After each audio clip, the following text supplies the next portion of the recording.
एक भाई ने मेरे पास कमेंट किया था। उनका कहना था कि सर, मैं एक प्राइवेट कंपनी में काम करता था और मैं ईपीएस 95 का मेंबर हूं और मैं 1 सितंबर 2014 के बाद रिटायर्ड हुआ था। तो मेरा पेंशन के लिए जो पेंशनेबल सैलरी होता है उसका कैलकुलेशन यानी कि उसकी गणना कैसे की जाएगी। तो इसका जवाब है, तो आपके प्रश्न का उत्तर है कि सदस्य पेंशन योग्य वेतन की गणना, पेंशनेबल सैलरी की गणना पेंशन शुरू होने की तारीख पर निर्भर करती है। हम इसको एक उदाहरण के द्वारा समझ सकते हैं।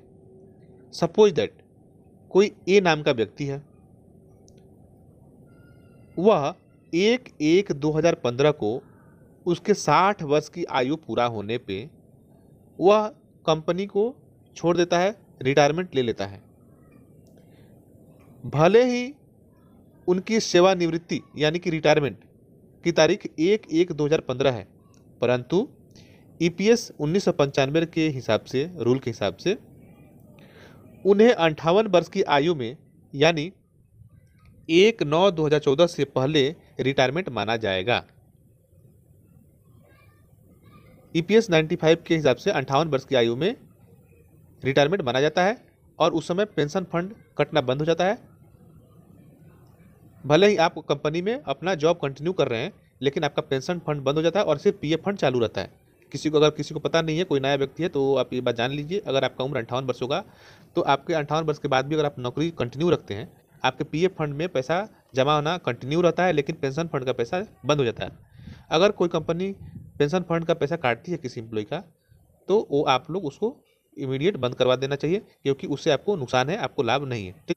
अब इस प्रकार उस व्यक्ति, उस एम्प्लॉय के पेंशन योग्य वेतन की गणना पेंशन फंड की सदस्यता से बाहर निकलने की तारीख से, जिस टाइम में आप ईपीएस से बाहर निकल रहे हैं, पेंशन के लिए अप्लाई कर रहे हैं फॉर्म 10D भर के, उससे पहले 12 महीने का आपका जो भी सैलरी होगा 12 महीने का, उसका औसत निकलेगा। औसत कैसे निकलेगा?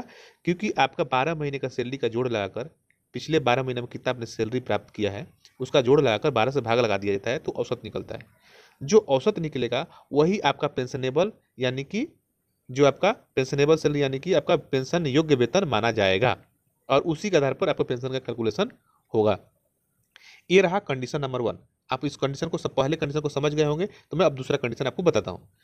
दूसरा कंडीशन ये होता है कि यदि मान लिया जाए कि आप 1/1/2012 को 50 वर्ष की आयु में कोई कंपनी छोड़ देते हैं, वहाँ से रिटायरमेंट ले लेते हैं, परंतु आप ईपीएस में पेंशन के लिए अप्लाई नहीं करते हैं। भले ही वह 2012 में रिटायरमेंट हुआ है, लेकिन वह 58 वर्ष की आयु में यानी कि 1/9/2014 के बाद पेंशन लेने का विकल्प चुन सकता है, उसके पास ऑप्शन रहता है। तदनुसार उनके पेंशन योग्य वेतन की गणना अब पिछले 12 महीने के हिसाब से नहीं होगा। अब उसके पेंशन की गणना पेंशन फंड की सदस्यता से बाहर निकलने के तारीख से पहले 60 महीने की अवधि में कितना उसने सैलरी प्राप्त किया है उसका अब एवरेज निकलेगा। पिछले 60 महीने का टोटल कितना सैलरी मिला है उसका जोड़ लगा लिया जाएगा और उससे भाग कर देंगे 60 से, तो एवरेज बेसिक सैलरी प्राप्त हो जाएगा। वही एवरेज बेसिक सैलरी दूसरे कंडीशन में पेंशन के कैलकुलेशन करने के टाइम में पेंशनेबल सैलरी के रूप में माना जाएगा। आशा करता हूँ आपको मेरा वीडियो पसंद आया होगा, और जो व्यक्ति इस वीडियो अब हमारे चैनल पर पहली बार वीडियो देख रहे हैं तो हमारे चैनल को सब्सक्राइब करके हमारी मदद करें, और जो हमारे चैनल से पहले से जुड़े हुए हैं वो भी हमारे चैनल पे जो है वीडियो को देखें और वीडियो को लाइक करें, हमारे साथ जुड़े रहें।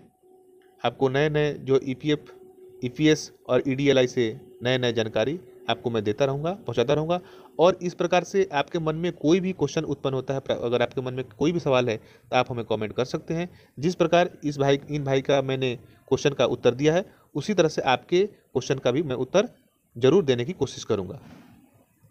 आप लोग लाइक देने में कंजूसी मत कीजिए, जितना ज़्यादा से ज़्यादा हो सकता है लाइक दीजिए और मेरे चैनल को सपोर्ट कीजिए आप लोग, ताकि मैं भी ग्रो करूँ।